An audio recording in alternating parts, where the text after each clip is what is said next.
Imagine discovering that the woman you have known your entire life has been sleeping with the man you're planning to marry. And no, I'm not talking about your friend, I'm talking about your sister. Now imagine that after discovering everything, your first thought isn't to leave your fiancé, it's to make your sister pay. Would you forgive her? Would you forgive him? Or would you make sure both of them feel exactly what you felt? Because sometimes, the person who hurts you is the person you never thought you would have to protect yourself from. Welcome to In Between. This is where we don't rush to choose a villain. We look at what happened, why it happened, who was hurt, who was responsible, and whether understanding someone's actions means we should forgive them. This was how it happened. Amara had been with her fiancé Daniel for almost 3 years. They were engaged, the wedding date had been set, their families had met, everything looked settled. And Amara's younger sister, Ada, was one of the people closest to both of them. She trusted Ada completely. Ada was around them all the time. She knew their relationship, she knew their plans. She knew how much Amara loved Daniel. Then things started changing. Daniel became more protective of his phone. He started taking calls outside. Ada suddenly became uncomfortable whenever Amara talked about the wedding.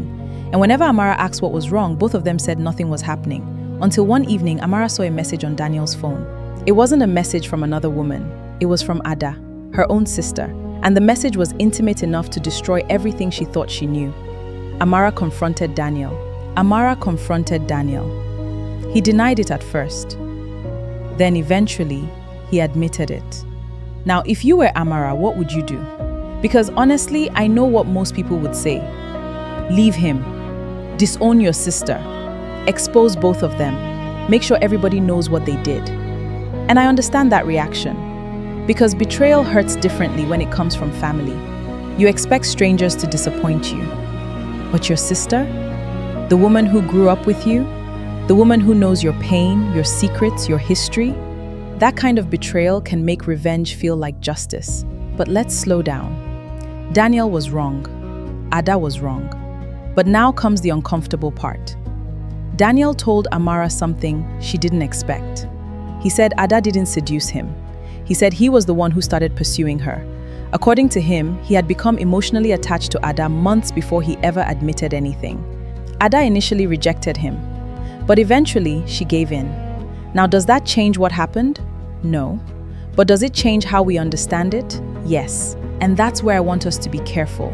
Understanding someone's reason is not the same thing as excusing their behavior. So who is the most guilty person here? Daniel? Ada? Or both? For me, Daniel carries a huge part of the responsibility.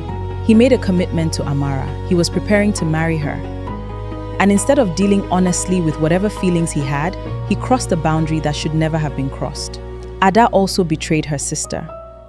And being pursued does not remove personal responsibility. She still made a choice. But Amara also has a decision to make now. And that decision is not whether she can punish them. It is whether she wants to build the rest of her life around what they did to her. This is where things get complicated, because revenge can feel satisfying for a moment. But after the anger goes away, what happens to you? Do you become free? Or do you spend the next 5 years checking phones, questioning everybody, and expecting betrayal everywhere? Sometimes the guests to move on while you remain trapped inside what they did. And that is another kind of punishment. Now I want to hear from you. Here are some questions I want you to think about. If your sister slept with your fiancé, who would you blame more? Your sister or your fiancé? Would you forgive either of them? And if your fiancé admitted that he had developed genuine feelings for your sister, would that make the betrayal worse, or would it at least make the truth clearer? And one more question.